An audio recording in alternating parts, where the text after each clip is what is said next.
has been more than just a little bit since our last video on the channel. And last night, my oldest son said, Mom, we should make another video. So I figured this morning we could do a quick farm walkthrough because a lot has changed since the last time we posted a video. It's just after 8 o'clock and this is when we do our morning chores because we are not early risers. So let's get to it. So first things first, each morning I feed the pigs first because if you can't hear them in the background, they make the most noise. They think that they are dying of hunger.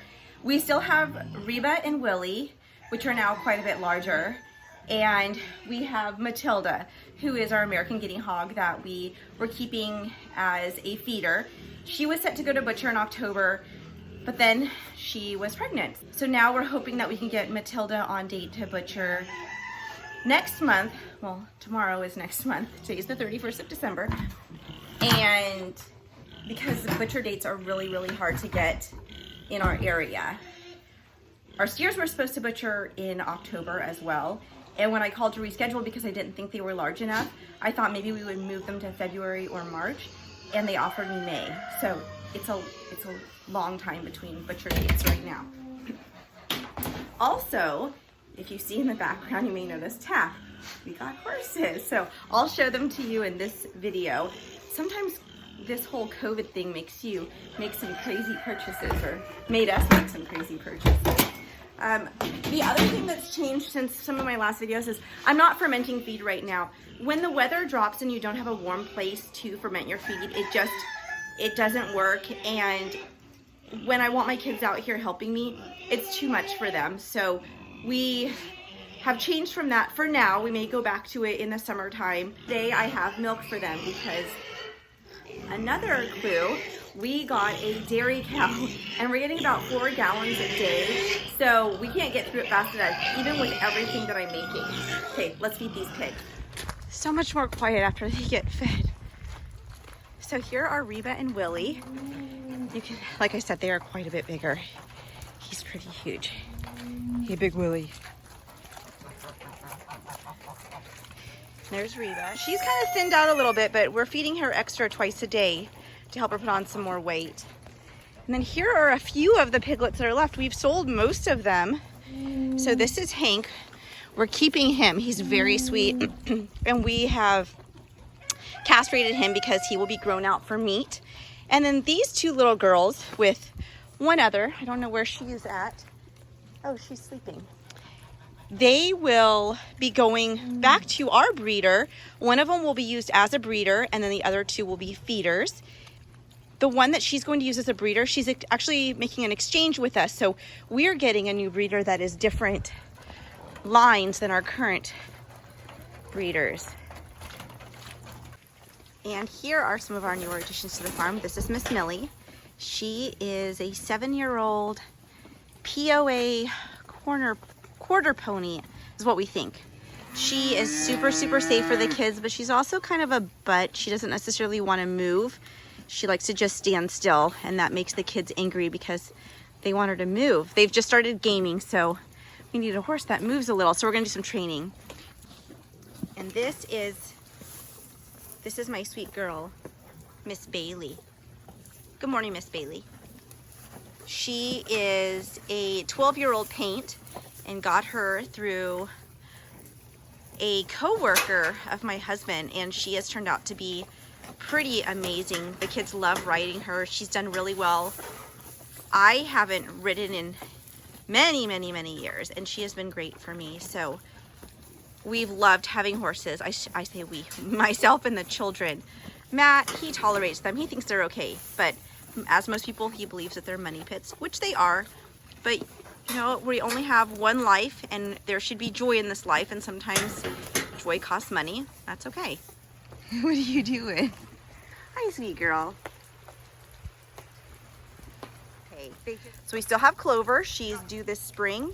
We've got 2 steers from last year. These are the ones that should have gone to butcher in October, but will go in May. We'll have Jim. Everyone's having breakfast this morning. Hey, big Jim. This is Bo. He was our other calf from the spring. Go down here. Hi, Big Bo. Bo Cephas. His mama Bella, we sold her, but he's already been weaned, and he'll grow out for about another year. There is Ferdinand, our other steer, and there is Miss Patsy in all her glory.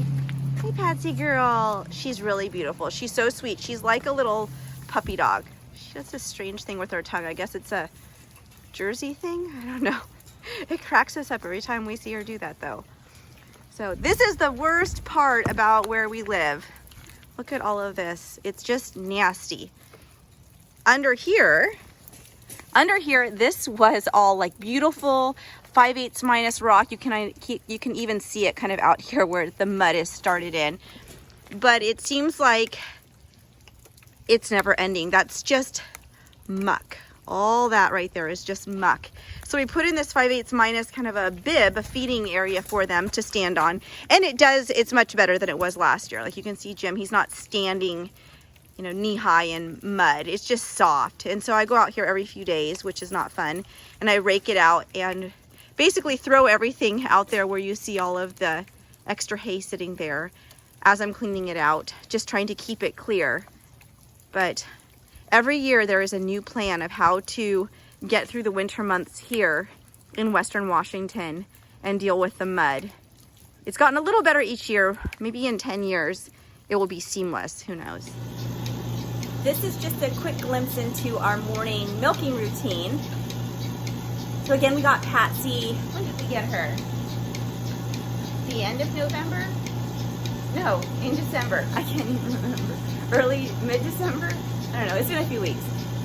So she came to us milking about 62 pounds a day, and I had to figure out that conversion, which is 8 point something pounds per gallon. So it was over 7 gallons a day.